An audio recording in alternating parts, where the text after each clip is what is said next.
इसी पावन अयोध्या में राज्य करते थे एक ऐसे यशस्वी राजा जिनका नाम लेते ही सत्य स्वयं नतमस्तक हो जाता, राजा हरिश्चंद्र जी। राजा हरिश्चंद्र जी केवल सिंहासन पर बैठे शासक नहीं थे, वो न्याय का जीवित प्रमाण थे। उनके दरबार में आने वाला कोई भी व्यक्ति खाली हाथ या खाली दिल नहीं लौटता था। महाराज का नियम सरल था, सत्य से बड़ा कोई धर्म नहीं और प्रजा से बड़ा कोई देव नहीं। एक दिन दरबार में एक वृद्ध ब्राह्मण आया। उसकी आंखों में आंसू थे, पर आवाज में दृढ़ता। राजन, उसने कहा, मेरे खेत पर पड़ोसी ने जबरदस्ती कब्जा कर लिया है। दरबार में सन्नाटा छा गया। पड़ोसी कोई साधारण व्यक्ति नहीं, बल्कि महाराज का दूर का रिश्तेदार था। सभी की निगाहें राजा पर टिक गईं। राजा हरिश्चंद्र जी ने बिना क्षण भर की देरी किए न्यायपूर्ण स्वर में कहा, सत्य जहां होगा न्याय वहीं जाएगा। जांच हुई और प्रमाण मिले। दोष महाराज के रिश्तेदार का ही था। राजा हरिश्चंद्र जी ने उसे कठोर दंड दिया और वृद्ध को उसका खेत ससम्मान लौटाया। पूरे दरबार में हलचल मच गई कि महाराज ने अपने ही रक्त संबंधी को दंड दे दिया। तब महाराज मंद मुस्कान के साथ बोले, रिश्ता रक्त से नहीं, धर्म से चलता है। स्वर्गलोक में देवताओं के बीच महाराज की चर्चा छिड़ गई। देवराज इंद्र बोले, धरती पर ऐसा सत्यनिष्ठ राजा, कहीं यह मानव अपने गुणों से देवताओं से भी आगे न निकल जाए। तभी महर्षि विश्वामित्र वहां मौन बैठे थे। उनकी आंखों में तपस्या का तेज था, पर मन में एक गंभीर प्रश्न उठा, क्या यह राजा हर परिस्थिति में सत्य पर अडिग रहेगा?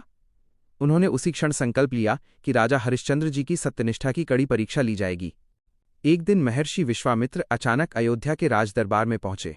ऋषि को देखते ही सब खड़े हो गए। राजा हरिश्चंद्र जी स्वयं सिंहासन से उतर आए और नतमस्तक होकर बोले, ऋषिवर आज्ञा दें, ये सेवक आपकी क्या सेवा कर सकता है? विश्वामित्र ने गंभीर स्वर में कहा, राजन, मैं आपसे दक्षिणा चाहता हूं, आपका पूरा राज्य और आपका समस्त कोष। दरबार में कोहराम मच गया। मंत्री कांप उठे और रानी तारामती स्तब्ध रह गईं। पर राजा हरिश्चंद्र जी के चेहरे पर भय की एक लकीर तक न थी। उन्होंने अत्यंत शांत स्वर में कहा, मुनिवर, यदि यही आपकी इच्छा है तो आज से यह राज्य और ये सिंहासन आपका हुआ। किसी तलवार या युद्ध से नहीं, बल्कि सत्य के एक अटूट वचन ने इतिहास रच दिया। अयोध्या की प्रजा रो रही थी। महाराज, रानी और बालक रोहिताश्व साधारण वस्त्रों में नगर छोड़ रहे थे। जिन गलियों से कभी महाराज की स्वर्णमयी सवारी निकलती थी, आज वही गलियां उन्हें अश्रुपूर्ण नेत्रों से नंगे पांव विदा कर रही थीं। रानी तारामती ने विचलित होकर पूछा, स्वामी, क्या यही धर्म है? राजा हरिश्चंद्र जी ने उत्तर दिया, देवी, धर्म वही है जो अपने दिए हुए वचन को निभाए। महाराज अभी नगर से बाहर निकले ही थे कि महर्षि विश्वामित्र फिर प्रकट हुए। उन्होंने कहा, राजन, राज्य तो दे दिया, पर ब्राह्मण को दी जाने वाली दक्षिणा अभी शेष है। अब महाराज के पास कुछ भी शेष नहीं था। उन्होंने हाथ जोड़कर कहा, ऋषिवर, धैर्य रखें, वचन भंग नहीं होगा। राजा हरिश्चंद्र जी स्वयं को और अपने परिवार को बेचकर आपकी दक्षिणा चुकाएंगे। और नियति का क्रूर खेल शुरू हुआ। एक बाजार में रानी तारामती और बालक रोहिताश्व को एक ब्राह्मण के हाथों बेच दिया गया। राजा हरिश्चंद्र जी अपने प्रिय परिवार को दूर जाते देखते रहे। उनकी आंखें नम थीं, पर कदम अडिग। रानी ने जाते जाते कहा, स्वामी, सत्य की रक्षा करना। आपके सत्य के लिए ये दासी हर दुख सह लेगी। राजा हरिश्चंद्र जी को काशी के श्मशान में एक चांडाल के यहाँ काम मिला। उनका कार्य था मृतकों के परिजनों से कर, टैक्स वसूलना। जिस हाथ ने कभी दान की नदियां बहाई थीं, आज वही हाथ एक एक सिक्के के लिए कर मांग रहा था। रातें लंबी और भयानक थीं। चिताओं की उठती आग में महाराज अपने वैभव, सुख और अतीत को जलता हुआ देखते थे, पर उनके हृदय में केवल एक ही मंत्र गूंजता था, सत्य नहीं छोड़ूंगा। उधर रानी तारामती दासी का जीवन जी रही थीं। एक दिन बालक रोहिताश्व को सर्प ने डस लिया और वो चल बसा। बिलखती हुई रानी अपने मृत पुत्र को लेकर श्मशान पहुंची, उसी श्मशान में जहां राजा हरिश्चंद्र जी पहरा दे रहे थे।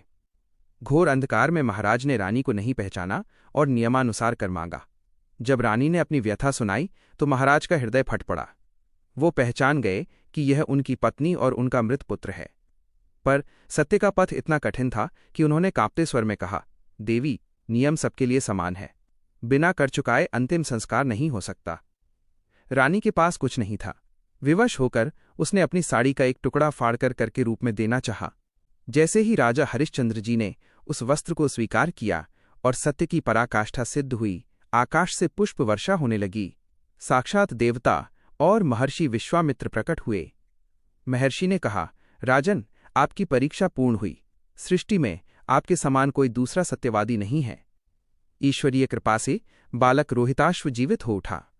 रानी का कष्ट समाप्त हुआ और महाराज को उनका गौरवपूर्ण सिंहासन पुनः प्राप्त हुआ। देवताओं ने समवेत स्वर में घोषणा की, आज से सत्य का दूसरा नाम राजा हरिश्चंद्र जी होगा।